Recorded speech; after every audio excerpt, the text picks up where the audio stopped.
All right, welcome everybody. You've come to Propaganda, what it is, where it comes from, and what to expect this election. My name is Rich Procida. I'm an author, attorney, and journalist. I write for laprogressive.com, and I produce a podcast called Bible Study for Progressives. I've been writing a series of articles and doing a series of podcasts on propaganda because I believed the National Security Agency reports that said we would be hit with propaganda from sources both foreign and domestic this election. Educating ourselves about propaganda and other deceptive and coercive means of manipulation and abuse is important not only to protect ourselves, but to protect our families, our communities, and our nation as well. We also have with us Lisa Snow. Lisa is a media psychology specialist and the author of Mind Media Madness, Alt Facts, Fake News, Russian Hacking, and What's Next. She was also media psychology consultant for the documentary, The Brainwashing of My Dad. Lisa will be monitoring the questions in the chat. She will comment and help me answer your questions. Also helping is Rhett Kuczynski, who will be monitoring the chat and helping with technical issues. So feel free to put your answers to any questions that I ask in the chat, share and comment. Please be nice and polite and use the question and answer button if you have questions. That would make Lisa's job a lot easier. Okay, so let's begin. In this time of partisan media and foreign interference, it is important to be aware of propaganda and its effect on us. We are inundated with propaganda, and we are all subject to its influence. So I want to provide you with basic information about propaganda, what it is, the various types of propaganda, how it works, and what we can do to become better consumers of news and information. I'm frustrated with all the divisiveness, both the conflict between the right and the left, and the factionalism within the left itself. We see this in the struggle between the progressive wing and the establishment wing of the Democratic Party. There are also divisions within the left along the lines of race, religion, and ideology, among other things. There is Democratic Party and Republican Party propaganda, establishment propaganda, third-party propaganda, and propaganda where the source is hidden or unknown. I've come to believe that one reason we are so divided and fractured is because of the influence of propaganda and disinformation. Propaganda has been around since ancient times. Every election year, we hear the same arguments and appeals from political parties and candidates designed to manipulate us in one way or another. Even our own leaders are lying and manipulating us. So I decided to research propaganda, cults, covert hypnosis, and I encourage all of you to research these and other mind control techniques on your own in order to protect ourselves from manipulative people and organizations. I also recommend that everyone learn about narcissism and other personality disorders in order to protect ourselves from abusive relationships and manipulative people. At the same time, we should also learn about what a healthy personality looks like. By educating ourselves, we can overcome some of the adverse impacts of propaganda and disinformation and defend ourselves against manipulative people, groups, and organizations. Having said that, I've decided not to reinvent the wheel. We will begin with a video introduction. I have some slides and other videos to share, and we'll take questions along the way, and we'll conclude with a short exercise and discussion. So,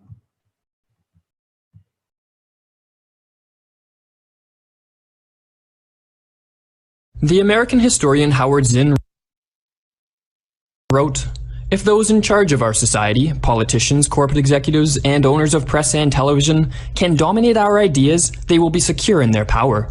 They will not need soldiers patrolling the streets. We will control ourselves. In this day and age, we are exposed to enormous amounts of propaganda, some of which is used for the purpose of manipulating us into thinking and acting in ways which only further the interests of small minorities. The purpose of this lecture is to examine propaganda and communicate information which will hopefully enable individuals to arm themselves against the dangerous effects of propaganda. It should be noted that we will draw largely from the classic work by Jacques Ellul, Propaganda, the Formation of Men's Attitudes. Propaganda can be defined as a type of persuasion tactic which displays three general characteristics. Firstly, propaganda is deliberately made by an individual or group of individuals, called the propagandist, for the purpose of manipulating individuals into adopting certain ideas and behaviors. Secondly, propaganda never presents an issue in a clear and unbiased manner. Instead, propaganda attempts to present one side of an issue as if it were an absolute truth. Adolf Hitler, who with the help of his propaganda minister Joseph Goebbels implemented one of the most massive propaganda campaigns of the 20th century, captured this characteristic with these words: "The function of propaganda is not to make an objective study of the truth and then set it before the masses with academic fairness. Its task is to serve our own right, always and unflinchingly." Finally, propaganda tends to use psychological manipulation tactics and to play on the emotions and prejudices of individuals so as to convince them that the idea, action, or attitude they adopted was one they chose through their own personal volition. This last feature of propaganda is what can make it especially dangerous. Jacques Ellul provided a chilling description of the individual whose personality has been thoroughly molded by propaganda. When he recites his propaganda lesson and says that he is thinking for himself, when his eyes see nothing and his mouth only produces sounds previously stenciled into his brain, when he says that he is indeed expressing his judgment, then he really demonstrates that he no longer thinks at all, ever, and that he does not exist as a person. It should be noted that as a persuasion tactic, propaganda is value neutral, or in other words, neither good nor bad. The 20th century propaganda theorist Howard Laswell wrote that propaganda as a tool is no more moral or immoral than a pump handle. While propaganda is merely a tool, moral judgments can be made regarding the ends for which propaganda is used, and it is because propaganda has so often been used for nefarious purposes that today it is widely considered as evil in and of itself. Propaganda, according to Philip Taylor, author of Munitions of the Mind, can be distinguished from education in that while propaganda tells people what to think, education teaches people how to think. However, as educational systems have long been used as vehicles to disseminate propaganda, the distinction between education and propaganda is often blurry. As a persuasion tactic, propaganda in one form or another has been used for virtually the entire course of human history. Yet the word propaganda was first used in 1622. In that year, Pope Gregory XV established the Congregation for the Propagation of the Faith. The main function of the congregation was to defend the doctrines of Catholicism against challenges arising from the Protestant Reformation.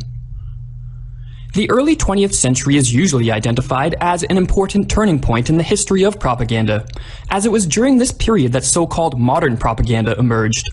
What differentiates modern propaganda from all earlier forms of propaganda is the use of mass media, such as radio and television, as a medium to disseminate propaganda. Britain and the United States were the first countries to utilize mass media in this manner, and thus the countries where modern propaganda originated. The utilization of mass media allowed propagandists to reach audiences on a scale never before imagined. The American George Creel, author of the book How We Advertised America, is considered one of the forefathers of modern propaganda. Creel was a friend of Woodrow Wilson, who was the president during America's entry into World War I. Wilson called on George Creel to organize a committee which came to be known as the Committee on Public Information, or the Creel Commission, whose purpose was to create propaganda in order to transform the attitude of the American population into one of war-hungry patriotic excitement. As Noam Chomsky explained, such a propaganda campaign was highly successful. The Creel Commission succeeded within 6 months in turning a pacifist population into a hysterical warmongering population which wanted to destroy everything German, tear the Germans limb from limb, go to war and save the world. Britain also made extensive use of propaganda during World War I, and Hitler, who once famously stated, "Propaganda, propaganda, propaganda, all that matters is propaganda," was intrigued by the success of the Allied war propaganda. Explaining the effect such propaganda had on him, Hitler wrote, "But it was not until the war that it became evident what immense results can be obtained by a correct application of propaganda. Here again, unfortunately, all our study had to be done on the enemy side, for the activity on our side was modest, to say the least. For what we failed to do, the enemy did with amazing skill and really brilliant calculation. I myself learned enormously from this enemy war propaganda." One of the most prevalent types of propaganda, and the type which will concern us for the remainder of the lecture, is political propaganda. Political propaganda is propaganda used by a government, state, or political party for the purpose of altering the ideas and behavior of individuals in order to achieve certain political or economic ends. All political propaganda is vertical propaganda, in the sense that it is made by a propagandist who creates and implements propaganda while standing over and above the ignorant population. Classic propaganda, as one usually thinks of it, is a vertical propaganda, in the sense that it is made by a leader, a technician, a political or religious head, who acts from the superior position of his authority and seeks to influence the crowd below. Such propaganda comes from above. It is conceived in the secret recesses of political enclaves. It uses all technical methods of centralized mass communication. It envelops a mass of individuals, but those who practice it are on the outside. People often assume that political propaganda mainly consists of lies, fabrications, and extreme distortions of reality. Hitler is famous for claiming the bigger the lie, the more likely it will be believed, while Arthur Ponsonby, the author of the book Falsehood in Wartime, once wrote, "When war is declared, truth is the first victim." Yet, as Ilol pointed out, although political propaganda sometimes consists of big lies, modern political propagandists more often than not are committed to the use of true facts. In other words, true facts are chosen and presented to the public, yet only for the purpose of supporting and substantiating false and distorted interpretations of events. The reasoning behind this tactic is that if one questions the interpretation put forth by the propagandist can provide evidence that the facts they presented were true, and therefore fool the public into thinking that their interpretations must also be true. Propaganda is necessarily false when it interprets and colors facts and imputes meaning to them. It is true when it serves up the plain fact, but does so only for the sake of establishing a pretense and only as an example of the interpretation that it supports with that fact. Another common misconception about political propaganda is the belief that the masses would be better off without it. While such a view seems fairly sensible, Ilol thoroughly disagreed with it. Rather, Ilol believed that political propaganda imposes meaning and intelligibility on the often chaotic course of world events. While individuals of centuries past would often look to the church to provide such explanations, now more often than not, people look to politicians. And it is political propagandists who impose order and coherence on history through the creation of stories which place the state in an almost deified position. Propaganda eliminates anxieties stemming from irrational and disproportionate fears, for it gives man assurances equivalent to those formerly given him by religion. It offers him a simple and clear explanation of the world in which he lives, to be sure, a false explanation far removed from reality, but one that is obvious and satisfying. It hands him a key with which he can open all doors. There is no more mystery. Everything can be explained thanks to propaganda. It gives him special glasses through which he can look at present-day history and clearly understand what it means. It hands him a guideline with which he can recover the general line running through all incoherent events. Now the world ceases to be hostile and menacing. To conclude this lecture, we will consider the role of propaganda in modern-day democracies. A democracy is based on the notion that the voting population has influence on the policies which a government implements. However, Ilol proposed that modern propaganda has given democratic governments the power to desecrate the democratic process by increasingly deciding on policies independent of the voting population. After policies have been created by those in positions of power, propaganda is then used to shape public opinion and manipulate the voting population into desiring exactly what the government has already decided to do. The point is to make the masses demand of the government what the government has already decided to do. If it follows this procedure, the government can no longer be called authoritarian, because the will of the people demands what is being done. As Elul warned, when a democratic government uses propaganda to convince the masses to want what it has already decided to do, in reality a democracy no longer exists. Once democracy becomes the object of propaganda, it also becomes as totalitarian, authoritarian, and exclusive as dictatorship. With his critique of modern democracy, Elul was in no way attacking it solely for the sake of discrediting it. Nor, in his analysis of propaganda, was he belittling the modern individual who he thought to be a willing victim of propaganda. On the contrary, as he explains in the following passage, Elul thought that to warn one of the dangers which propaganda poses, both to society and the individual, is of the greatest service to mankind.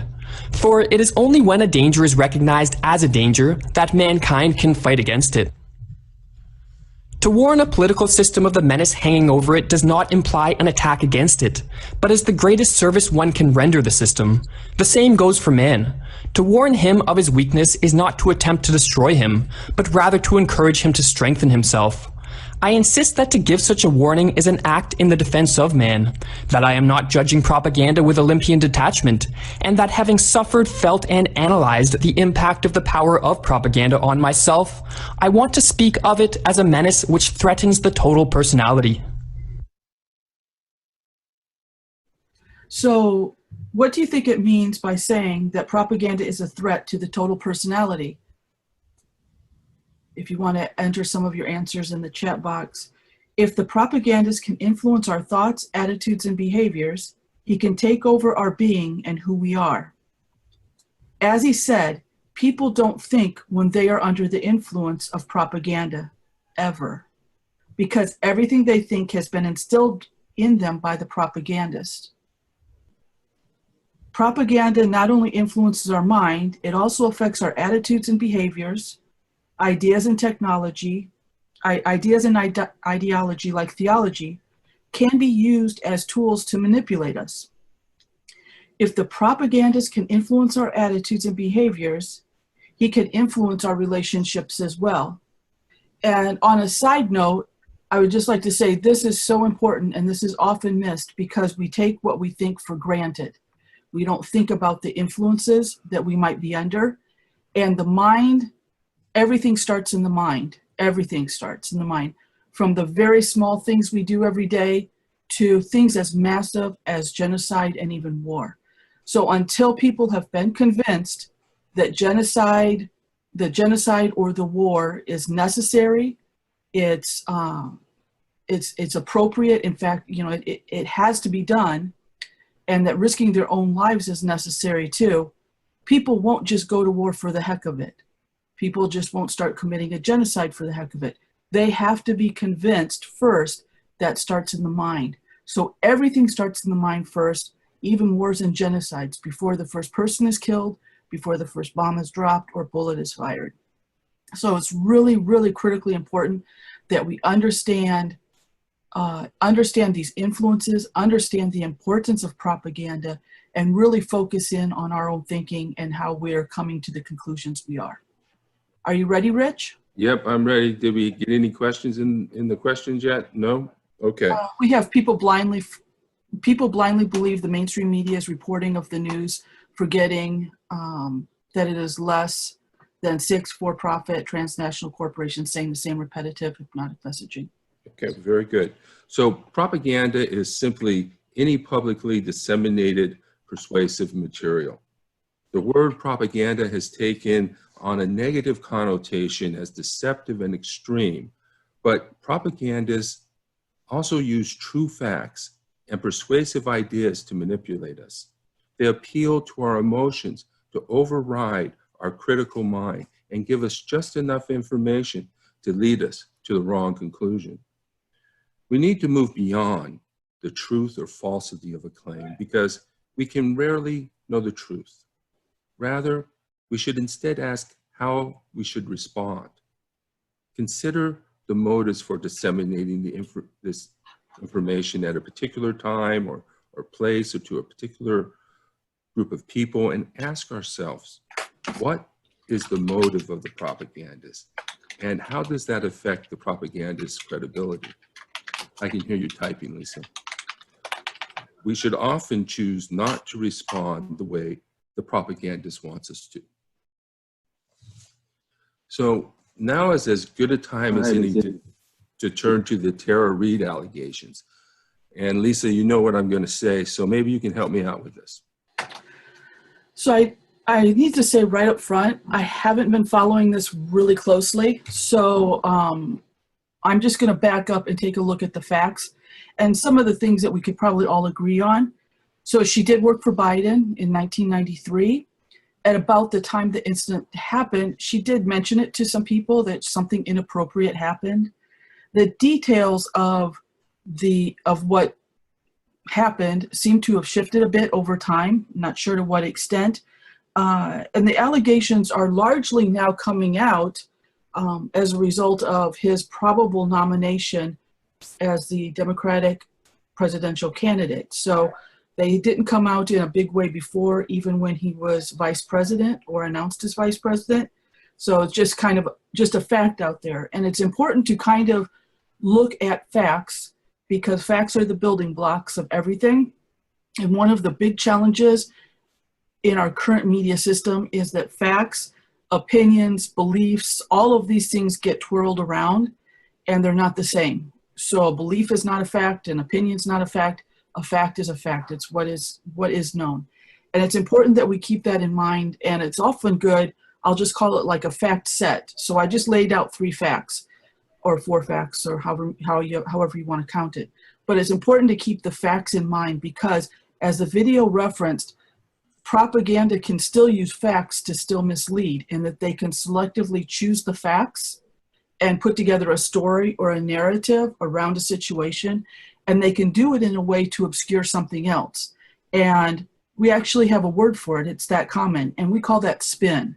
So there's actually there can be a lack of veracity as far as some forms of propaganda, but you can actually have propaganda that is steeped in facts, but is constructed in such a way to manipulate. So with that, I'll turn it back to you, Rich.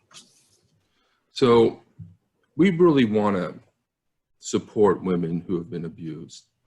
And there are parts of this case that seem believable. There have been investigations that revealed nothing and new facts that seem to shed new light on the matter. The allegations are old, from when Biden was a senator 27 years ago. They're difficult to prove or defend against now. The issue should have been handled in a court of law a long time ago. So why these allegations, and why now? I mean, we really can't know whether the allegations are true or not, but we can question the motives for disseminating the information now. Propaganda is good or bad depending upon the intentions of the propagandist. Here we can be pretty sure of the intentions of those disseminating the Tara Reade allegations. The propagandists are trying to undermine the Democratic nominee in order to get Trump reelected. It is the eve of the election, and Biden has just secured the Democratic nomination for President of the United States.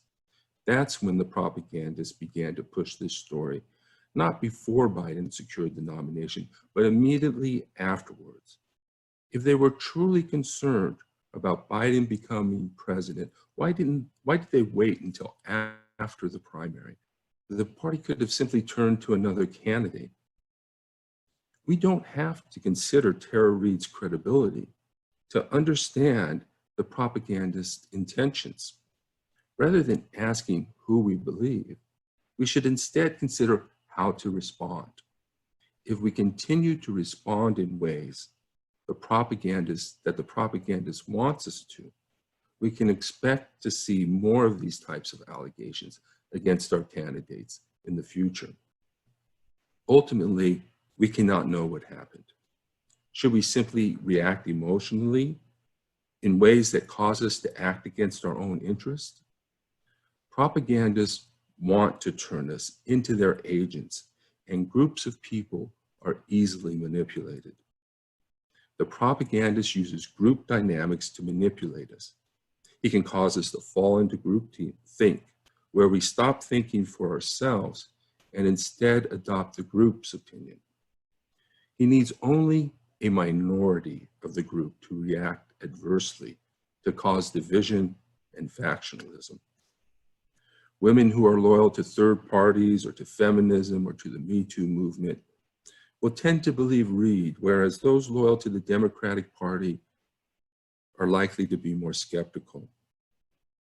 We can't really know what happened 27 years ago, and loyalty is no basis for making determinations of fact. Our loyalties not only make us biased, they also make us vulnerable to manipulation. The propagandist targets our loyalties and emotions to override our critical thinking. When we react emotionally, or out of loyalty, or out of any of the logical fallacies propagandists use to manipulate us, we hand our power over to the propagandist and destroy ourselves both personally and politically. We become tools of the puppet master who targets our emotions and loyalties to make us act against our interests. Timing is a consideration. We must assume the effect that spreading certain information has on people is intentional. The effect combined with the timing should raise red flags even if we believe the information is true or correct. We should always consider the consequences of our actions. We must not say that we are so committed to our truth, loyalties, or beliefs that we must keep ourselves pure even if it destroys us and undermines our future. This is how propagandists get us to act against our own interest and in the interest of the propagandist. So Lisa, you have any comments? Are there any comments? You're muted, Lisa. Luckily, they give you this big box that says you're muted too. So Good. Still takes a second to respond, but get there eventually. So I think as we look at the Trump, as we look at this Biden thing too, and I'm not telling anybody how to think, okay? I'm not, because I don't even know how I come out on the whole thing myself, because again, I haven't followed it super closely. But I would just say, consider this, and what I was explaining before when it comes to spin, and how facts can be pieced together in a way to hide or cover up something else. And I would just say, consider the fact that Trump is Biden's likely opponent. And it seems to me one possibility of what's happening here is a narrative has been constructed to make the comparison between Kavanaugh's accuser and Biden's accuser, and trying to make that comparison and the treatment of both. Now, Kavanaugh was up for a Supreme Court nomination, which is a lifetime appointment. It's a very different deal than president. President is a 4-year term, and it's a different situation. But you'll notice one other thing that they did by trying to frame this around Kavanaugh, the treatment of Kavanaugh's accusers versus Biden's accusers. And that's that they took Trump's and the many accusers that Trump has out of the mix. And there's quite a few. I don't know what the count is now, but it's quite a few. So they have purposely messaged around Trump. So the comparison of two presidential candidates and the accusations that have been raised around them are not what's in the public view. So I think it's important that we kind of look at it that way too, as a possibility. The other thing too is, if this is propaganda, which again, these messages and these comparisons with Biden, again, there is a truthfulness, as the video said. There's an element of truth in that which makes it compelling. But why would we compare the accusations against Kavanaugh to Biden and leave Trump completely out of the conversation? That's a key thing. Why are we not talking about Trump? Biden's not running against Kavanaugh. He's running against Trump. Let's look at that, because it looks like those will be our choices in November. And that's the importance, and that's the power of propaganda and narratives and how we look at situations. And that's what we need to at least consider. So it's just looking at things from different perspectives, looking at the narratives that are being put out there, understanding the intention. And this particular narrative would be one that's kind of like propaganda on steroids, because not only did they message around Trump, they managed to do it in such a way to split the left, and that's significant too. So I don't know. And going back one last point. So some people may say that the criteria should be the same for a Supreme Court justice as for Biden. Okay. But still, why are we not talking about Trump in this mix? Because Trump literally should be in this mix too if we're going to evaluate accusations and character. That's it. Thank you. Well, yeah, and I got some questions here. Melinda, how is the Tara Reade? Is it that Tara Reade has not opened up the allegations against Trump? And I think you addressed that. Lisa, it should open the allegations against Trump. Yeah. And also, Bonita, it is important to consider context and our values and the information we receive. So we're going to move on to his discussion about religion and politics. Notice how he described politics as similar to religion. What people once sought from the church, I can hear you typing, Lisa. Sorry. What people once sought from the church, they now seek from politics. This is because religion is a form of politics, and politics is a form of religion. Religion in its original form was politics. Theology was political ideology, priests were politicians, and kings were gods. Even today, the state is deified, and we often act as if our leaders are our saviors. Politics is a struggle over power and money, not ideas. Ideology, like theology, can be used to manipulate us. Brainwashing does and can happen, even over the internet. We are vulnerable because ideology, like theology, and the propaganda that comes with us, give people meaning to hold on to defend, and to fight and die for. Now, what do you think about the idea that people are willing victims of propaganda? We use propaganda to support our opinions and act on our fears and prejudices. We seek out information that confirms our opinions and beliefs, and we love to hop on bandwagons with like-minded people. This is called confirmation bias. People use logic not to come to conclusions, but instead to support the beliefs and opinions they already hold. Additionally, we may even have innate or inborn tendencies towards certain types or ranges of political and religious opinions and beliefs. Do we have any comments, Lisa? You're muted again. So just a couple things. There's a lot of really good comments about how all of us have some bias of some sort, because it is true. We are all limited by our experiences and education and everything else. And so that's very accurate.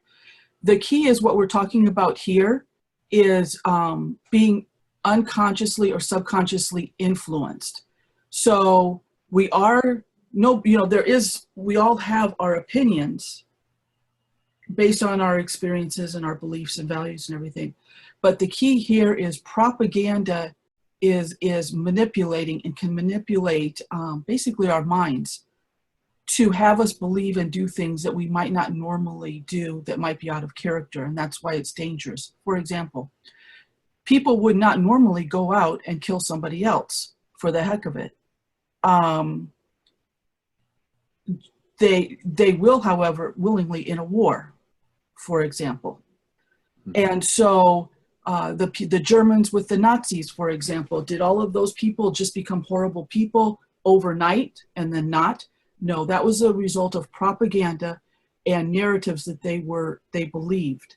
And so that's the key thing to look at it, the key thing to look at too. So we may not have agreement, we still may not be able to have the same conclusions based on our experiences, but the key is protecting yourself against these unconscious influences so that you cannot be manipulated into doing or being something that you are not, or is against your own interests.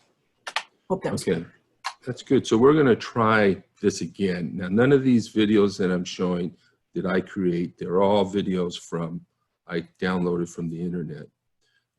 So we're going to give this another shot here. Oh, boy. Yeah, all of that. Hold on a second.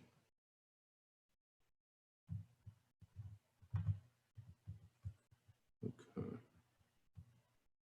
Here we go.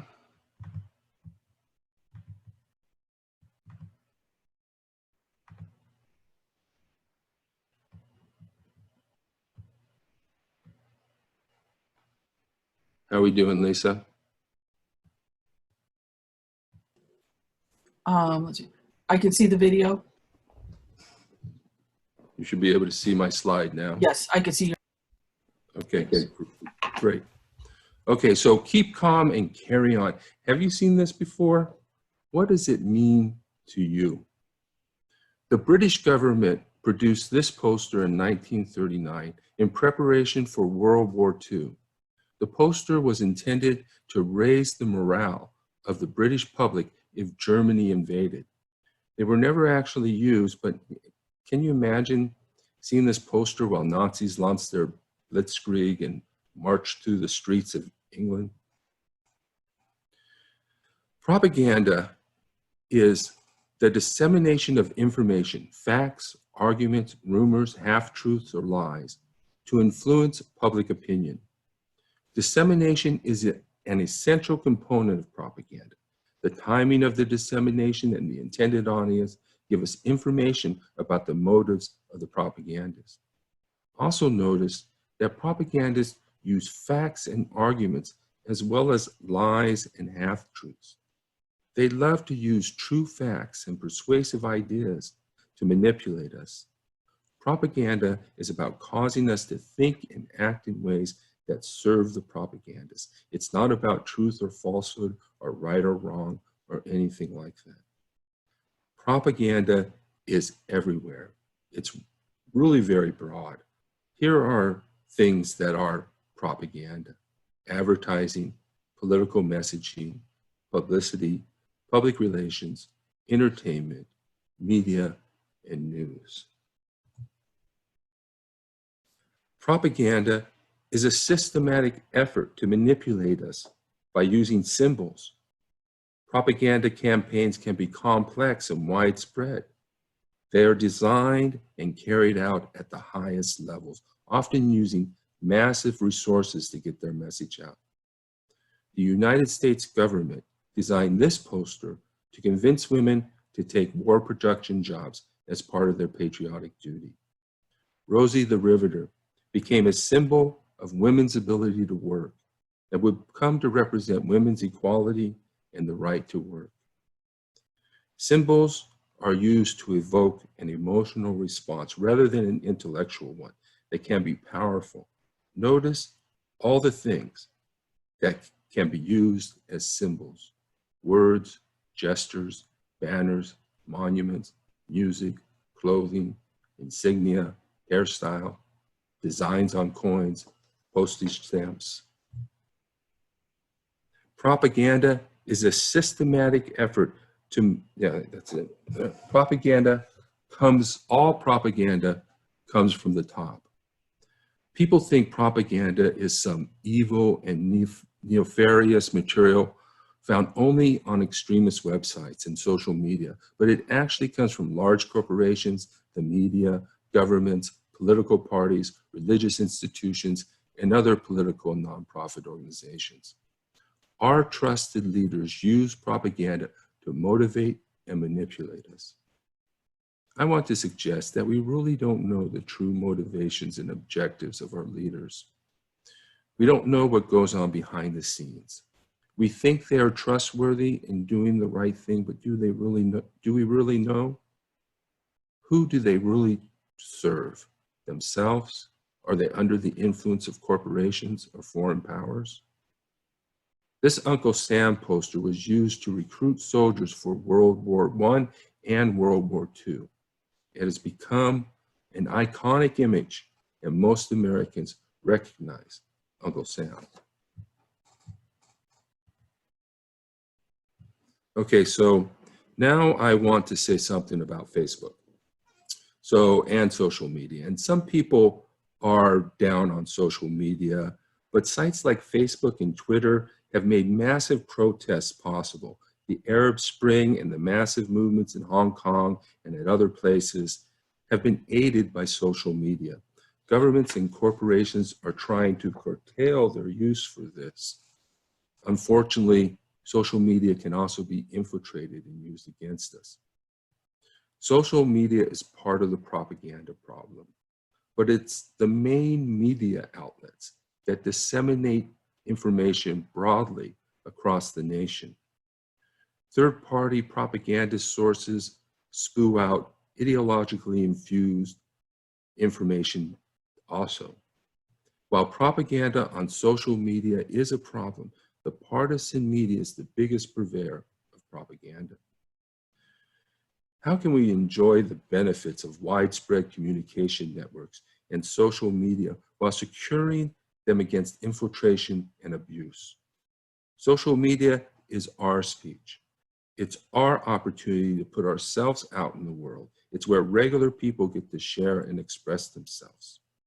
Do we really want to return to a time when partisan media outlets act as gatekeepers over our speech? Are we falling for anti-Facebook propaganda?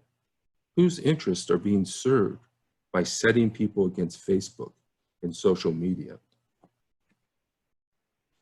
So Lisa, if you have any comments, anything to add on that? You're muted. I got to you before you said it. Thank you. A lot of discussion going on in chat. It's been, I think it's been good. A lot of topics that we're going to cover a little bit.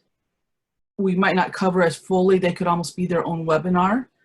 We can back up and talk about that later, but it's an interesting discussion, a lot going on. So Great.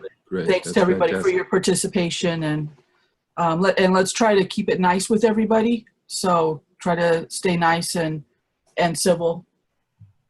Okay. As just a quick reminder. Thank you, Lisa. Now we're back to the slides here. All right, so black or covert propaganda is propaganda where the source is intentionally hidden, like Russian propaganda that pretended to be American advocacy groups. White or overt propaganda is where the propagandist is known, such as the Uncle Sam poster disseminated by the United States.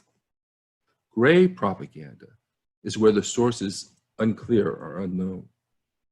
I find that white or overt propaganda is often disseminated to the right to rile them up, while black and gray propaganda is disseminated to the left to cause division and disarray among liberals and leftists. One of the main reasons the left has been unable to take and hold power is because we fall for propaganda every time, and we don't consider the source of the information and the motives of the propagandist. Cohesive propaganda can be used to rally people around the flag, for example, or whereas divisive propaganda is intended to cause disarray and promote factionalism. So let's talk about an example of divisive versus cohesive propaganda.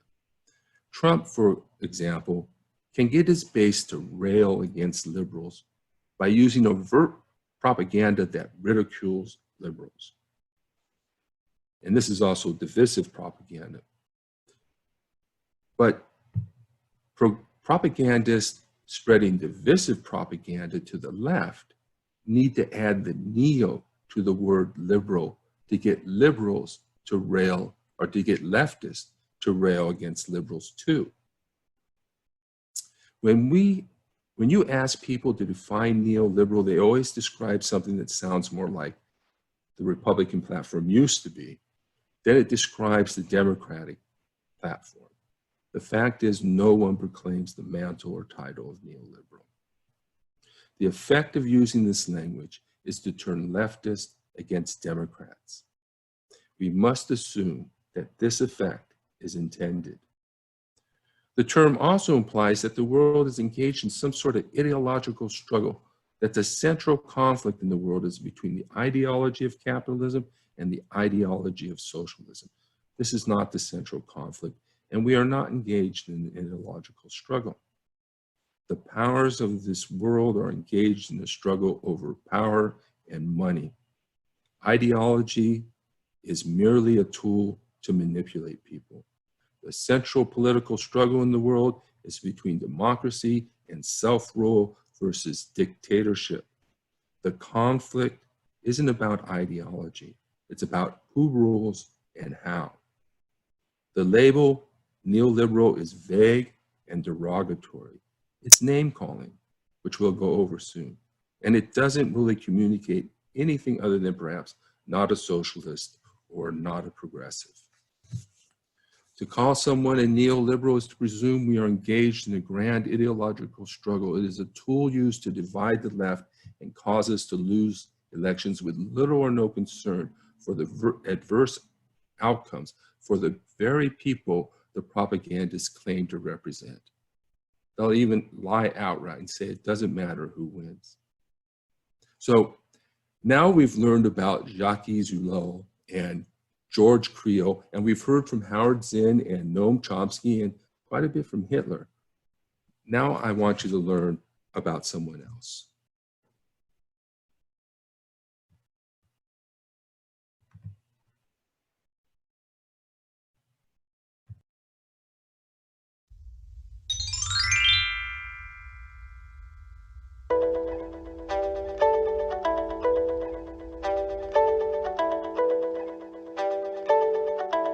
Edward Bernays persuaded women to smoke. He convinced the public that bacon and eggs were the true all-American breakfast. He also facilitated the successful overthrow of a democratically elected Guatemalan president. How did one man achieve these remarkable accomplishments? The methods he used to achieve these astonishing events are explained in his book, Propaganda. What is propaganda? Propaganda nowadays is seen as a synonym for lies. It implies half-truths, selective history, bias, misleading information and other tricks. However, it can be used in a positive manner. For example, a campaign to improve public health through vaccination. When used in such a constructive way, it can be a progressive force, capable of improving and benefiting every life and every home.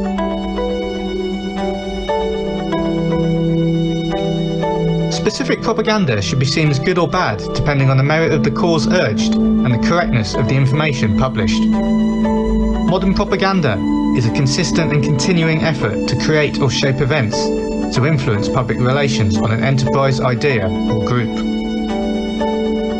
Edward Bernays worked for the Woodrow Wilson administration in the First World War, using a propaganda model promoting America's war efforts as bringing democracy to Europe. After swaying the public across the world with this slogan, he set to work on employing propaganda in peacetime. Due to negative implications surrounding the word propaganda because of its use by the Germans in the war, he promoted the term public relations.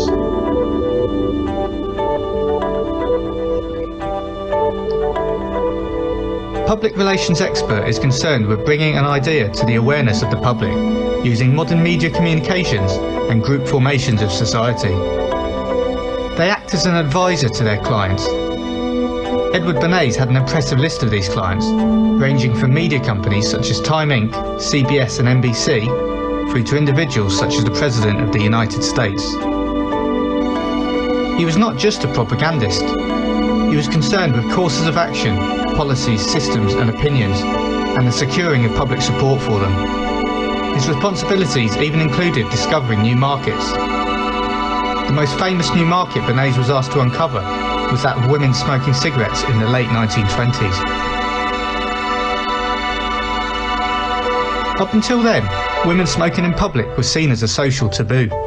Bernays set about removing this taboo to potentially double tobacco companies' possible clientele. First, he contacted a psychoanalyst to understand the societal perceptions that dissuaded women from smoking.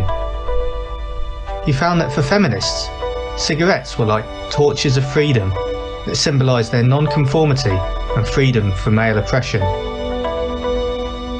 He used this information to formulate a strategy and got a group of stylish women to march in an Easter Day parade. Prior to the parade, he had told the press that a group of women's rights marchers would light torches of freedom. On his cue, the women lit up their cigarettes in front of the eager photographers. The result was press coverage in several major newspapers, including the New York Times, which helped to break the taboo against women smoking in public. The study of mass psychology has brought to light the fact that a group can have certain mental characteristics distinct from that of an individual. Learning how the masses are influenced by various factors allows us to affect change in public opinion with a fair amount of accuracy. However, propaganda will never be an exact science, in the same way psychology or sociology isn't, because they deal with humans. If you can influence leaders, you automatically influence the groups they rule or have authority over. The group mind has impulses, emotions and habits, rather than thoughts as such. It makes up its mind by impulsively following the example of a trusted leader or authority figure. If this is not available, the herd thinks by clichés or images that stand for a group of experiences or ideas. An old propagandist would treat the human mind as an individual machine and rely on certain stimulus, often repeated, creating a habit. Similarly, they would reiterate an idea to create conviction with individuals. For example, to advertise bacon and eggs, adverts would contain phrases along the lines of "Eat more eggs," "Bacon is good for you," and "Bacon and eggs are cheap and healthy." A new propagandist such as Bernays, who understands group psychology, would first look at who influences eating habits. The answer is doctors and physicians. They would then suggest to these doctors and physicians to publicly state that eating bacon and eggs is good for you. The propagandist knows that a large number of people will follow the advice of their doctor due to the psychological relationship between a person and their doctor. A doctor signifies health, which in turn signifies long life. Bernays used these exact methods of leader influence to convince the public that bacon and eggs were the true all-American breakfast. Bernays sold more bacon, not by telling Americans that bacon is tasty, but by asking doctors the question, is it more healthy to eat a hearty breakfast or a skimpy breakfast? His advertisements then said, 9 out of 10 doctors recommend a hearty breakfast like this one, with a photo of bacon and eggs. An old advertiser would try to persuade an individual to buy an item immediately. For example, buy this piano, now! Using reiteration and emphasis directed upon the individual, the advertiser tries to break down sales resistance. A new advertiser would, instead of directly penetrating sales resistance, try to remove it by creating circumstances that will swing emotional currents that will build purchaser demand. For example, a new advertiser when selling a piano would try to develop acceptance of the idea of a music room in a house, perhaps by arranging an exhibition of music rooms by well-known designers, inviting key people of influence with regards to buying habits, i.e. famous musicians. The music room will be accepted, and people with a music room will naturally think of buying a piano, believing it comes as their own idea. Instead of saying to the purchaser, "Please buy a piano," they have caused the purchaser to say, "Please sell me a piano." All these methods and techniques were used for Bernays' most extreme propaganda campaign, the overthrow of the Guatemalan government. The government had introduced labour laws that allowed workers to strike if their demand for higher wages were not met. The United Fruit Company had been the largest landowner and employer in Guatemala for several years, and these laws would affect their profits. Edward Bernays was hired by the United Fruit Company to persuade Americans that the then Guatemalan president, Jacobo Arbenz, was a communist, when in reality he was a liberal capitalist. Bernays ran an intensive campaign of misinformation to portray the company as the victim of the government for several years, including taking American journalists to Guatemala and arranging for them to interview only those who opposed Arbenz. Bernays' involvement led to US President Eisenhower to intervene, and ultimately Arbenz was overthrown in a US-sponsored coup designed to make the world safe for large US corporations.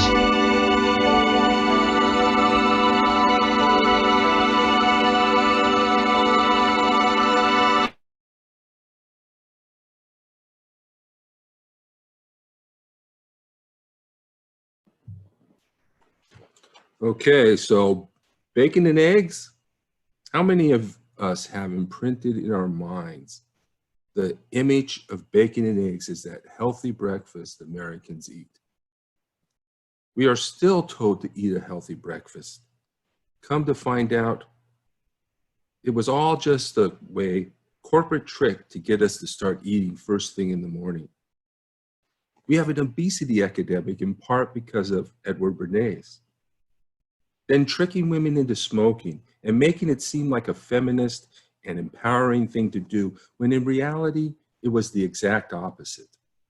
Isn't that just typical of propaganda, to make us believe we are being liberated, when in reality, we are being manipulated? We are still manipulated in this way today into thinking we are being true progressives by believing and behaving in certain ways, when in reality, we are contributing to the division and factionalism that destroys us. Overthrowing a democratically elected nation shows the power of propaganda. There was an elaborate and complex strategy in Guatemala. It was a consistent and continuous effort, a systematic effort to get the United States to do the bidding of the United Fruit Company. And it did so with complete disregard for democracy or the will of the Guatemalan people.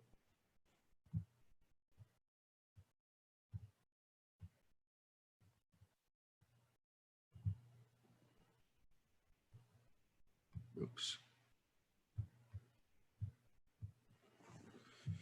Okay, now this is the type of propaganda you were expecting, extremist propaganda.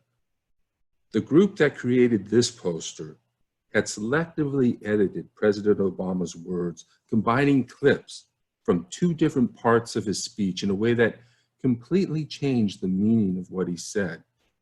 That's where we get the New World Order from. They are also the ones who tried to portray Obama as Hitler. And do you remember that? And recently I saw some right-wing activists, a picture of right-wing activists portraying Biden as Hitler on a banner a few weeks ago. You know, one would think that that would make them their hero, you know, make him their hero. So propaganda appeals to our emotions in order to bypass our critical thinking and skepticism. We are emotional beings more than we are intellectual. We must avoid emotional rushes to judgment, because once we make a commitment to a position, it's difficult for us human beings to change. Even intelligent people can be deceived, even in cults. Professors and academics are just as subject to clicks and fads as anyone else, and they sometimes don't understand or care about how they can be used by publishers and the media to promote division and disinformation. Propaganda appeals to our already held beliefs, opinions, sentiments, and prejudices. We see this with overt propaganda that either blatantly or by dog whistle appeals to people's prejudices and fears. But we often fail to recognize the more subtle, covert propaganda that appeals to our opinions, beliefs, and sentiments. Our identities and allegiances can be used to inflame our passions and misdirect our actions. We know that divisive propaganda will be used to divide the nation and to divide the left in order to undermine democracy. Persuasive ideas and true facts can be disseminated in a way that promotes disunion and disaffection at a time when solidarity is most needed, such as during an election. It's important to be skeptical of political scandal and divisive ideological debates that lead to demoralization and defections at the height of an election. We must question the motives of the propagandist. What is he trying to make us think and do? We use shortcuts to conserve our cognitive resources. In today and in this age, we are overwhelmed with information. So we cut corners by looking to authority figures and those we identify with for guidance.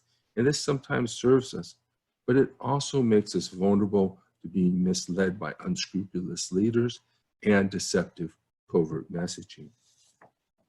Propaganda can be divisive, particularly around issues of race, religion, and ideologies. In my experience, propagandists use hot-button topics to stoke hatred and sow division. I'm skeptical of any approach that separates out or treats people differently because of their ability, identity, or some other characteristic. Much of the factionalism around these issues are the result of ideas turned into weapons and used against us. You may remember when pictures suddenly appeared of Governor of Virginia Ralph Northam in blackface.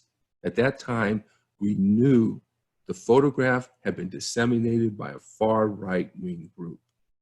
But the image inflamed liberal media and caused leaders of the Democratic Party to call for the Democratic governor of Virginia to step down. That was until they realized that the top 3 Democrats in Virginia were in trouble due to what was an organized and systematic attack. Thankfully, the black voters of Virginia were not fooled.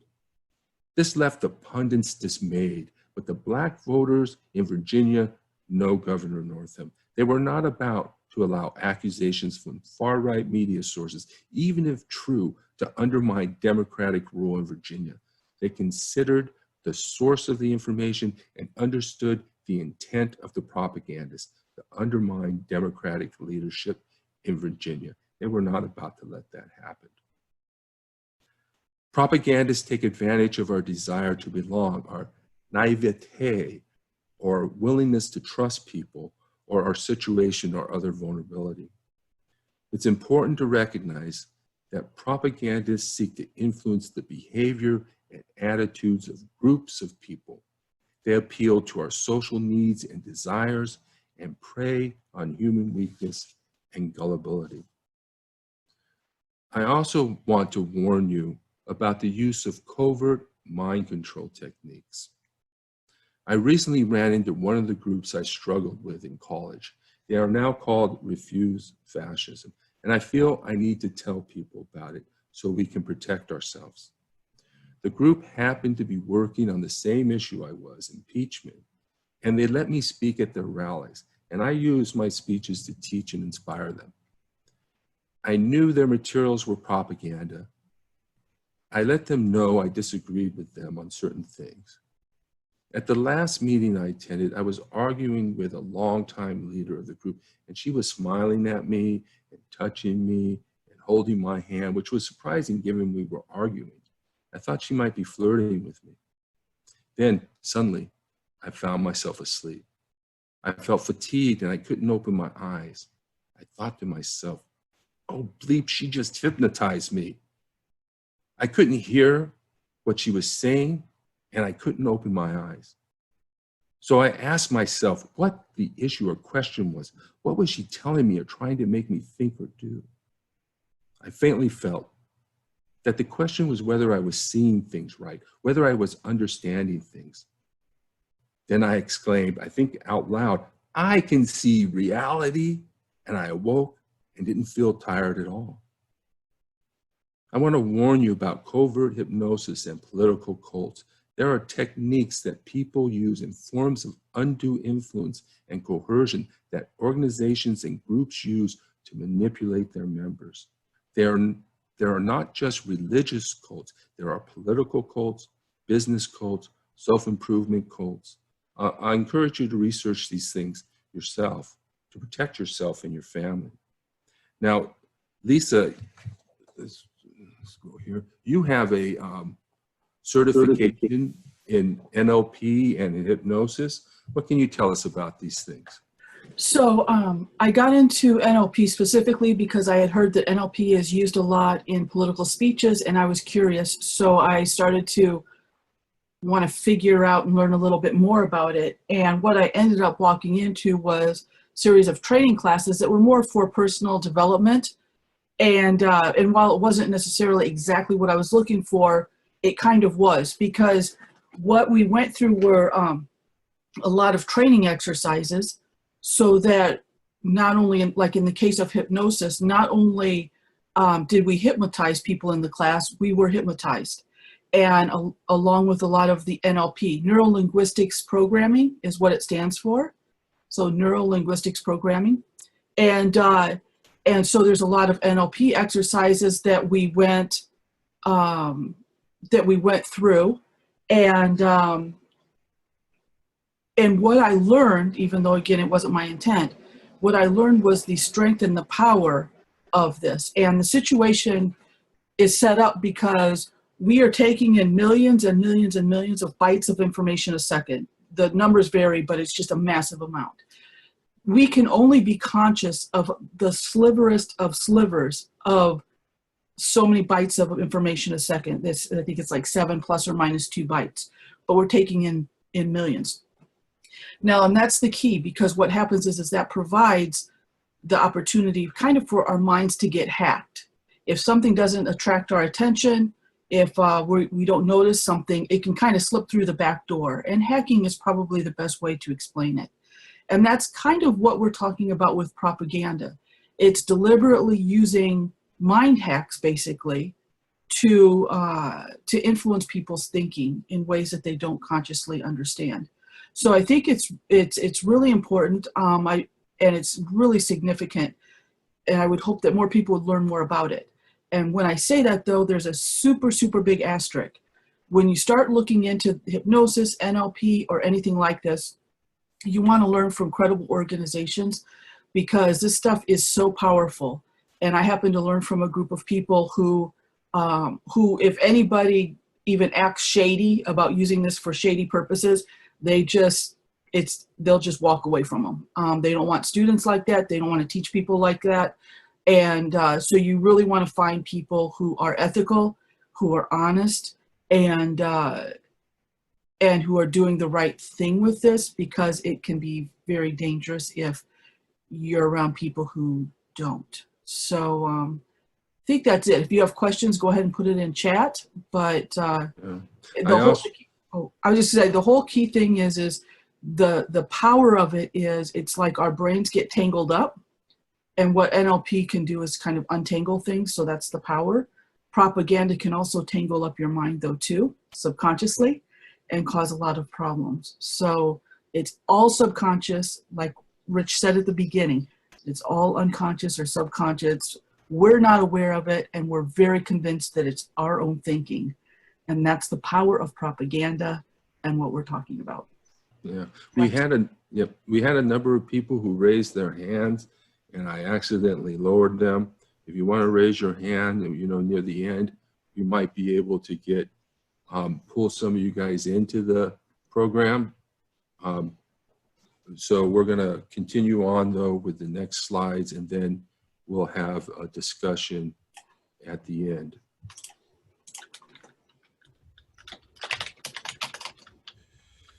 All right.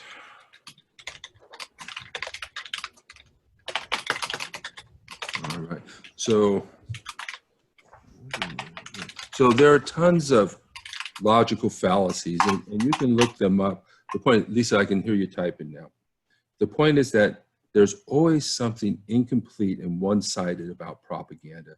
We don't need to learn about all the logical fallacies. We just need to be critical and skeptical about what we choose to think and believe.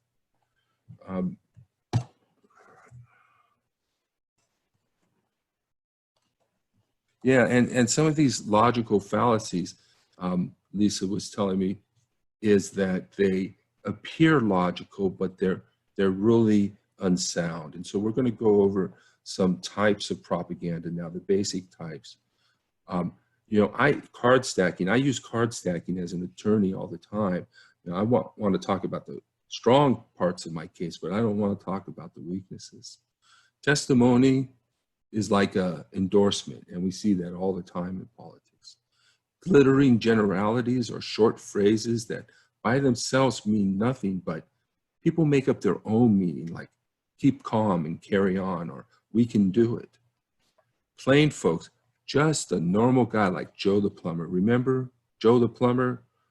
The McCain-Palin campaign gave him that moniker and brought him to speak at campaign rallies. Bandwagon. Come on, get on board. Everyone's doing it. and name calling. We should be able to recognize name calling when we hear it.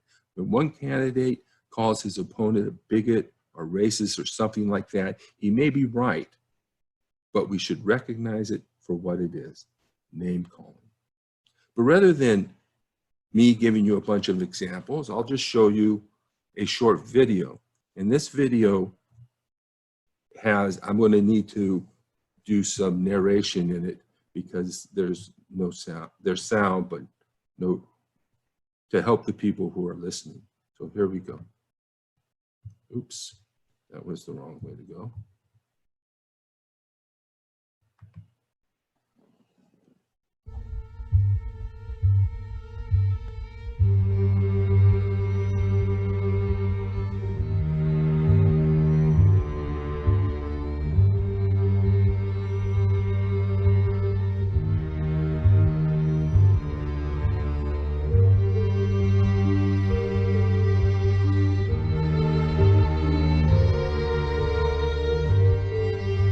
Name calling.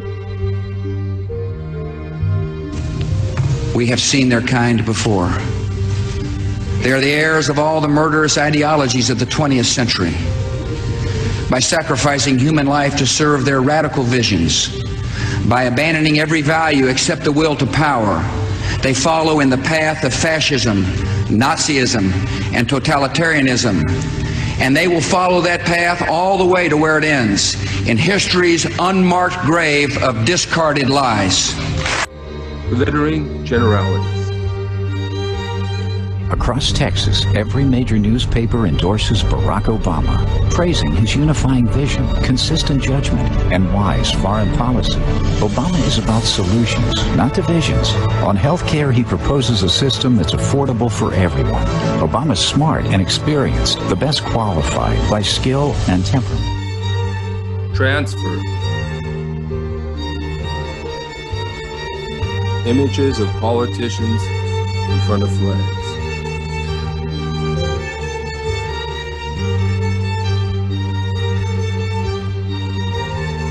Testimonial.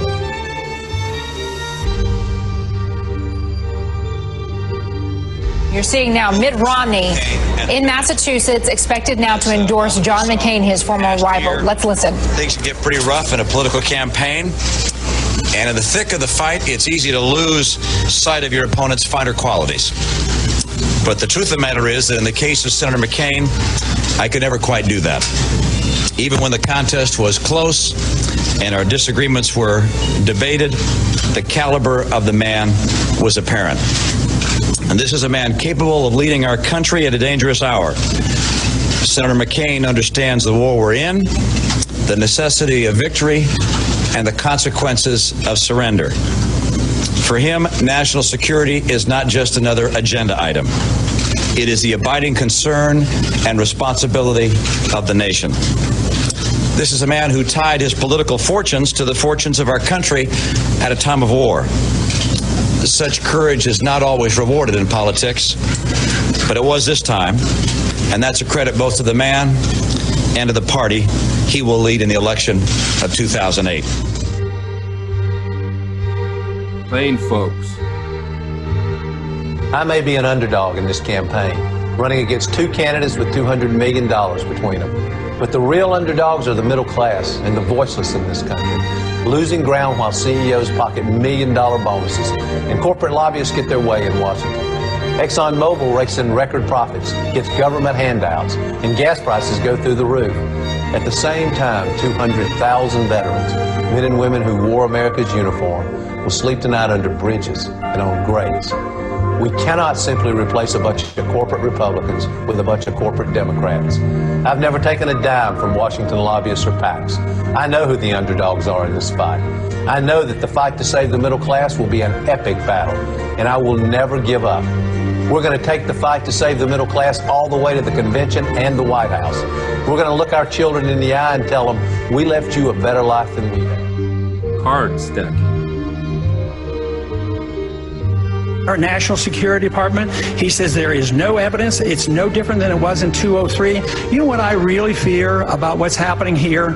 It's another Iraq coming. There's war propaganda going on. And And we're arguing, to me, the greatest danger is that we will have a president that will overreact, that we will soon bomb Iran. You need an independent flow of information that you can trust, that has some accuracy, something other than simply government information. You need a historical and political context into which to put that information, because random facts mean nothing to most people without some framework. And finally, you need the widest range of opinion that's circulating in the culture so that people have, in a sense, something to rub up against, somewhere to test their own ideas. And on all three of those things, I think the American media has failed, and I think failed miserably this time around.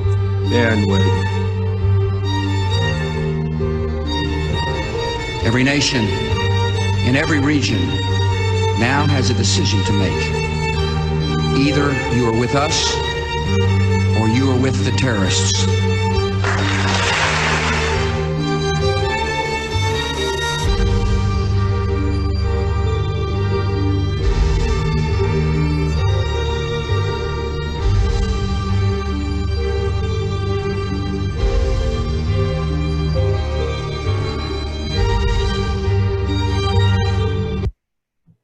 It looks like Michael Maxenti is up first. There's a button that says allow to talk. So I'm going to push that and we're going to see what happens. So there you are, Michael. So if you would unmute yourself, you can go ahead and ask your question or make your comment. Hi, Rich and Lisa. My analogy, to rise above the propaganda and our biases, is very difficult for people to understand because, and that's where I mentioned earlier, there's a great source that I recommend everybody to help you broaden your thinking and get a broader perspective. And that's called allsides.com. It was founded by one of the original Yahoo founders. And its whole purpose is to allow people to quickly and easily see exactly what, from the original source, what 5 different media, one from the hard left, centrist, soft right, hard right, are saying at any given time about any given subject, the main news story. Then you can begin to draw a comparison and think for yourself what might be the truth of what you're comfortable with. And the analogy I like to give to people is all of us have been watching a sporting event. Your team gets a call by the umpire or the referee that goes against you. Everybody's upset. Everybody's mad. The first 2 instant replays confirm that umpire blew that call. It's costing my team. Sometimes you get to the 3rd and 4th, 5th camera, and it's still convincing. He was dead out. The umpire blew it. Now you get out there to that left field camera, and oh my goodness, the guy did miss the tag by 2 inches, and everybody, if they'd have stopped at the 1st or 2nd or 3rd camera angle, still would have been confirmed. The umpire blew it. So you have to rise above the high enough and get a broad enough perspective before you can really discern what the truth is. And that's why it's so important to go to a site like All Sides. They have a great drop-down window with media guide on media bias, to help people understand the sophistication of it. And if you sign into it, they'll give you a simple little survey to help confirm your bias. Now, once you've confirmed where your bias is, which everybody will pretty much know, then they'll send you, based on what your bias is, another set of headlines and subheads and ask you to identify what you think the source's intentions were. And you'll be amazed. I was in media for 40 years. I thought I had a good understanding of my own bias. Once I took that survey to the second one, oh my God, my bias was influencing me far more than I ever thought. And was very surprised how my own inability to see beyond that bias to what the truth of the intentions of that headline were. So leave it at that. Awesome. Thank you, Michael. Very good. And drop that link in chat so that we make sure that we all get it. Thank you, Mike. Okay. Tom Eggebein, I'm going to allow you to talk.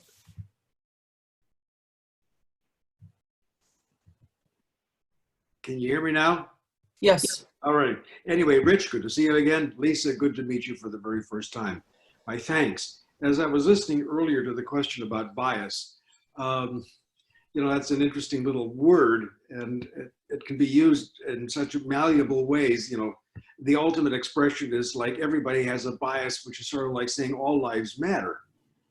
Yes, everybody has a bias. I just got done reading a couple of weeks ago a biography on Lincoln, and I thought of the Lincoln-Douglas debates as you all were talking. Lincoln had a bias. Douglas had a bias.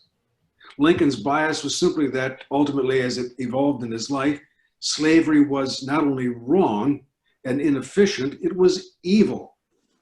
Douglas, on the other hand, thought that slavery was of economic necessity. It was good for the growers in the South who had the longer growing season, the hotter weather. You needed cheap labor to harvest cotton and make it a profitable deal. Everybody's got a bias. And as I read the biography and I was listening here today, the question is, how do we evaluate our bias? We have to begin by saying, well, what's my bias?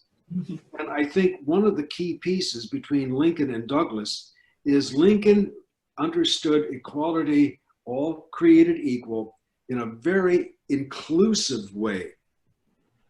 Douglas defined it essentially as meaning propertied white men. I think the difference between inclusion or exclusion, how wide is the circle or how tiny the circle. And these days, like with the protesters in Michigan, a sense that somehow or another my freedom is curtailed by others and their freedoms. Some have the freedom to avoid contamination. Well, that fear gets in the way of my freedom to not wear a mask and do whatever the heck I want. So I think there are some fundamental tests that we can apply in terms of how we evaluate what our bias is. Anyway, Awesome. Thanks for this, guys. Terrific. Thank you. All right, thank you. And go ahead. Just one quick thought, if I could. I think we're done with hand raisers. Oh, no, we're not. Go ahead and go with the hand raisers. Sorry. I want everybody a chance to speak. All right. Melinda? So, yes. So Melinda, I'm going to allow you to talk. Okay. And I'm going to try this. Are you ready? Okay. Is there any way that you can actually see the chat as this is going on? Because there's a lot of examples of what you're talking about. And it's a little overwhelming, you know what I mean? Yeah. It reminds me of just a wave of information that, you know, is put out, and, you know, it gets proven one way or another, but there's just so much coming at you that you can't really deal with it all. You know what I mean? Yeah. And, you know, people say, oh no, this is a fact. Here's my source. This proves it. And it's like, you know, the people in the chat aren't even listening to the presentation. You know, they're just here to say their piece, you know, and I got sucked into it because I don't like to just let things be said without any opposition. You know, so it's like, how do you deal with, you know, especially during these last few years with the amount of stuff that's coming at you? Yeah. Well, one thing is that when I'm doing the presentation, I cannot see the chat. So I'm blind as far as that goes when I'm in screen share mode. So we've got an exercise to do, and we've got two more hands raised. Thank you, Melinda. And let's go, Bonita. I know you've been up a couple times. Here you go. So go ahead and unmute yourself. I'm muted now. Can you hear me? Yeah, yes. We can hear you now. Yes, thank you for this discussion, much needed. I am finding it extremely difficult, increasingly difficult to engage and actually have productive discussions, even with family members and neighbors who I generally like as real people. But when you get into anything, and everything can be considered political nowadays. If I say it's a lovely day, I had a neighbor, no, we were suffering from some terrible red tide here in Florida last year, for example, and my neighbor, who was an immigrant next door, had a visiting relative who was staying at the beach. And I simply, I know not to talk politics with him, but I simply said, I'm sorry, the beach is in bad shape right now. And he very quickly offered me the information that the reason we had the red tide, it was all the Muslims' fault. It's the GD Muslims that caused it, and I tried to change the subject, and so it's ridiculous. And then I have family members, my own brother, who's an extremely intelligent guy I grew up with. Everything's about politics, everything's about his civil liberties, and don't tell him to wear a mask, or you're invading his freedom to do these things. And so I think, it's very difficult for us to engage in a productive discussion with people when we don't have any solid base. I mean, you can't say, do you believe in the Constitution? Because a lot of them really don't. I went to that Broadway show before Broadway shut down about what the Constitution means to me. Yeah, I mean, do you believe in the Constitution? You believe in we have rights? And, what part of this do we disagree with? That, it's not like we just don't agree on religion, but people like my cousin that I grew up with have the same religion. We believe in our families, but somehow or other, politically, they draw the line. And so, I don't know, they're saying, now Snopes is not reliable. Okay, I look up something on Snopes and says, Snopes says this is false. Or I look something up on democracy, and there's always some argument, because as I loved your confirmation bias quote, that you call things confirmation bias. They're not looking for facts, they're looking for support of their preconceived notions. And the fact that you disagree with them gives them more fuel. I mean, it's kind of like, oh, you know what? He did these things, but he was sent by God to take care of us. Oh my God. And so I'm having I don't know, I'm looking for the answers here, and I appreciate what you've shared, but it's like you're preaching to the choir sometimes. And Right. I don't think this is a leftist discussion. I've seen some comments in the chat saying that people thought this was a leftist discussion, but it shouldn't be a leftist discussion. I do a lot of work with the pro-climate movements and a lot of kids that are trying to do it. It shouldn't be, but yet here we are. What do we have in common nowadays? Not much. Right. Thank you, Bonita. And I think some of that is leftist propaganda. Third-party propaganda is trying to get us to lose faith in our institutions, and so that they can destroy our democracy. So this is coming from foreign countries, and that's why we see people who don't understand the Constitution, don't value it, and don't even want to fight for it, which is what we did with the impeachment thing. We got one more. Cheryl? Oh, could I respond to Bonita real quick? Yeah, because we're running late. Yeah, I understand. I'm sorry. This will be fast. So, Bonita, I worked on a documentary called Brainwashing of My Dad, or The Brainwashing of My Dad. And it kind of goes through how the media affected her father. And it might show you how it's affected, what's kind of happened in your family. So, and the power of media on her dad specifically, because it's a full story. So you might want to check into that. Disclosure, I was just a media consultant. I make no money if you watch it. It's just, it fits with your situation. Okay, Cheryl, if you want to unmute yourself. Yes, hi. It's not so much a question as, or it is, I'm not fully understanding your point about we are emotional beings, so we must avoid rushing to judgment, because once we make a critical judgment, it can be difficult to make a change. And I thought, really? Is it really hard to make a change? And I guess I'm trying to get that one down, and a couple others, if I can toss them in. Right. Like, what does that mean? Is that true? And then if an enemy points out a truth, and I had to use the word enemy, I was typing fast. Okay. Is it always bad? Because we were talking about when sometimes the opposition points out a bunch of facts that might bother, that we have to look at, about the blackface. We have to look at the point, why was it being brought up? But is it always bad when the opposition's bringing up some things that we need to examine? Or, do we just abandon it? And isn't it possible to lead ourselves down? I think you just talked about this question. I'll leave it be. Okay. So basically, yes, it is hard for us to change.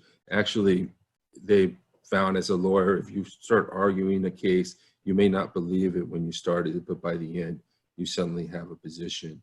And it's very hard for us to actually change, because we spend most of our time defending our position. Like we said, we use reason and logic not to come to conclusions, but to argue and support the positions we already have, which we may have an innate tendency towards, or we may already have a bias towards that, so, or whatever, but it's really hard for people to change once they hold a position, to admit they may have been wrong. And then as far as this being a leftist, it's a nonpartisan, but we're dealing with the left. So we're dealing with the propaganda that is dividing the left. And so what that means is that we're going to confront it.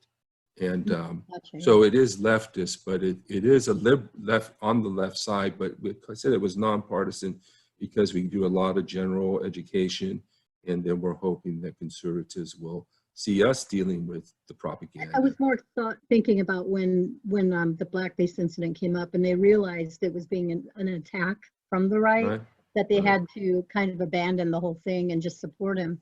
And I'm okay with that, but I'm just like trying to recognize too that you do have to examine the truth if the truth is brought to you by the opposition. Yeah, but well, let's thank you, Cheryl, and let's move to the next topic.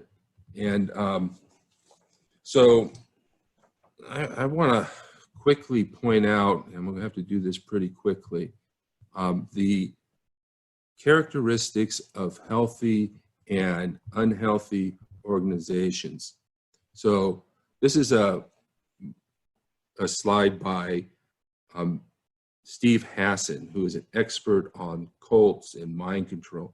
And we can see here that constructive and healthy organizations, individuals, and leaders are authentic, they have unconditional love, conscience, creativity, humor, free will, critical thinking, they're psychologically healthy, know their own limits, they're empower individuals, they're trustworthy, accountable, they have checks and balances, people know what they're getting into, there's room for diversity and individuality, the means is just as important as the ends, if not more important, and it encourages growth. And if people leave there, it's not a big deal.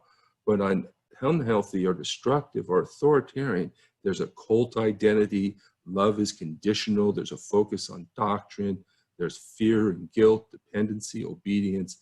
The leaders are often narcissistic, psychopathic, elitist, grandiose, they're power hungry, secretive, deceptive, they claim absolute authority, and the organization structure is authoritarian. People are deceptive and manipulative, clones people, the ends justify the means for them, and it preserves their own power, and if anybody leaves, they had no legitimate reason. So I just wanted to point that out, that these are some things to look for when we're in groups or with individuals. And I'd like to move on to our exercise here, and you can respond in the chat here. So, and if we have time, we'll bring some people up, but I don't think we will. But so this Pew study here says that nearly half of voters think that Christian nationalism is a threat in the next 10 years to the vital interest of the country. And we can see among all registered voters, 20% think it's a critical threat, and 27% think it's important but not critical. So that's a full 47% of the population who thinks that Christian nationalism is a threat. And then if we come to Democrats, see that's a full 63% who think that Christian nationalism is a threat. And so there's been a Pew, this is because there's a study that found that 17% of Americans are religious resistors. They believe that religion is a cause of much evil and violence in the world, especially Christianity. And most of these people are liberals and are leftists, even though there are some far-right Islamophobes, atheist Islamophobes. So my question to you is, what would the propagandists see here? And I'm wondering if we've got any answers to that in the chat, Lisa. So, and so what I would say is that what the propagandist sees here is opportunity. To the propagandists, this is a fear that can be exploited. So how can the propagandists use this knowledge to manipulate us? Are we getting any answers in the chat, Lisa? Shows how labels are deceptive too. Christian nationalism is an oxymoron if you think about it and dig deeper. The truth is from one's own perspective. That's why it's so important to gain a broader perspective. Somebody else said close down churches. Those are the comments so far. Okay, so we need to move beyond the truth and falsehood of a claim or allegation and look to the motives of the propagandist. We often want to think that the propagandist has good motives and wants to warn us of a dire and impending threat to our freedom and well-being, but the propagandist motives may be quite different. So what types of sentiments do the propagandists appeal to here? Is it fear, prejudice, anger, ignorance? Do you have any answers in the chat? I'll go on to the next while we collect some answers to that. And then what types of attitudes would the propagandists try to evoke? How could they use this to provoke division and factionalism on the left, as well as broader division across the nation? So when we make the election about Christianity, we lose, of course.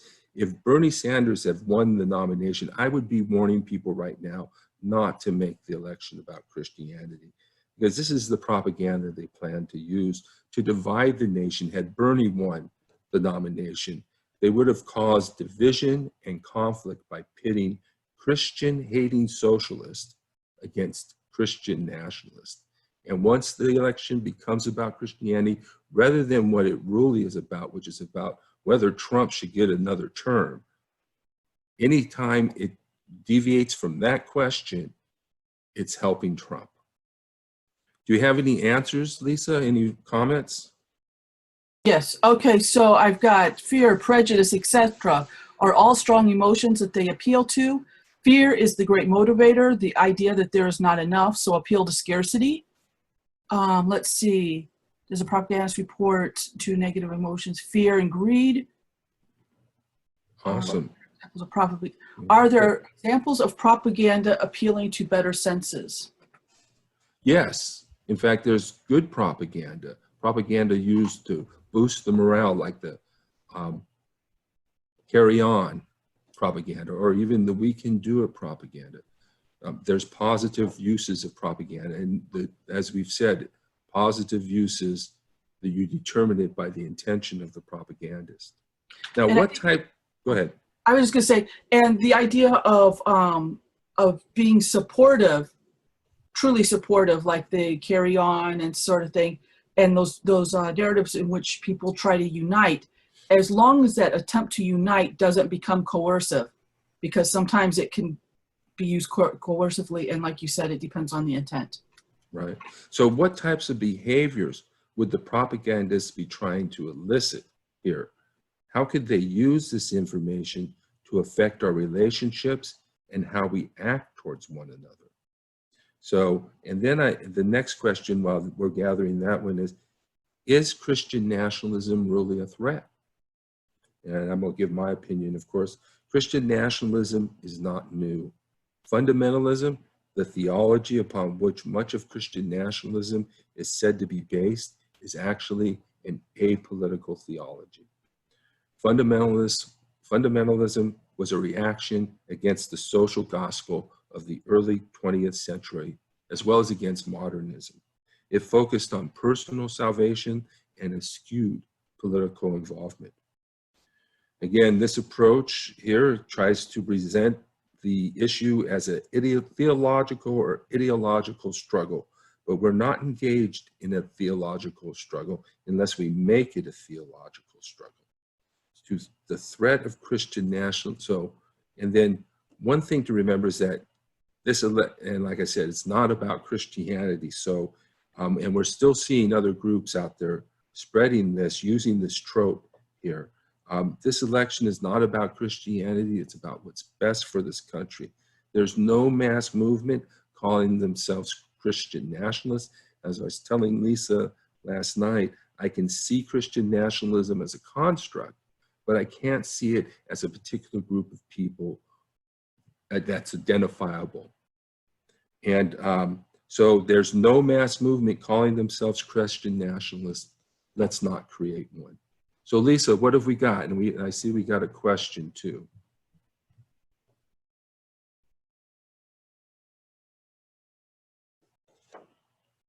Okay, so the answer, so I've got a question from Bonita, and there's actually a video on the cult of Trump, and you can go to Steve Hassan's page. We need to treat them with respect, and sort of like the Trump supporters. Where were they before Trump? What were they like before Trump? If you get them to move back to what they were like before they got all crazy about Trump. And so telling them they're cold or they're wrong is not going to work. Do you have, Lisa, any, I'm going to pull this down now. Any questions, any comments in the chat? Let's see. There's power and control. Some of them are, this isn't just about Trump, it's about power and control. So there's a lot of, some people talking about the idea of the larger issue of power and control versus political parties. And we have to start looking at the media we consume as almost like food. You don't put in junk, you don't eat junk food, you don't eat junk media. And you have to be careful about it that way because it does impact us. And as a society, we haven't really caught up with that. We accepted the Industrial Revolution advantages and got pollution and disease, more disease, right? So we accepted this whole media revolution, and now we've got kind of sick minds. And we have to kind of figure out how to get everything back, you know, kind of get course corrected. And I'm not saying Jade has a sick mind, just saying because we all are affected by this, you know, we're all breathing in the same toxic media or the same toxic air. So it's affecting us all. Jacques Zalo said, it's a threat to the total personality. People's personality change. They go berserko. Okay, so I want to keep in touch with everyone. Keep a lookout for emails from me about other events and actions. You can find me on Facebook. Google my author page at laprogressive.com and check out my podcast, Bible Study for Progressives. It's a show where moderates, liberals, and leftists of all faiths and ideologies come together to discuss scripture, spirituality, and politics. The shows range from intense biblical studies to pure politics, especially during the election. And so I didn't put any links in there, but you can find me. And I hope this webinar has been helpful. And if it has, please spread the word about what you've learned. And if you want us to do a training or speak to your group, just let us know. And I'll put my email in the chat before we go too. And so that's about it. Thank you everybody for coming and for participating and for staying with us through this 2-hour program. It looks like we've ended on time. I'm putting my email. You can save the chat by there's in the bottom corner, there's 3 dots. And so you can save the chat, and that way you won't lose any of the information. Thank you again for all your participation, your questions, and all your comments too. I think it added a lot of value, and we do appreciate it. All right. Thank you, everybody. Very good job, everybody. Rhett, thank you. Thank you, Lisa. And thank you, all of you. Thank you, Ralph. Thank you. Thank you, Dave. Thank you, Lasky. Thank you, everybody. Bye now.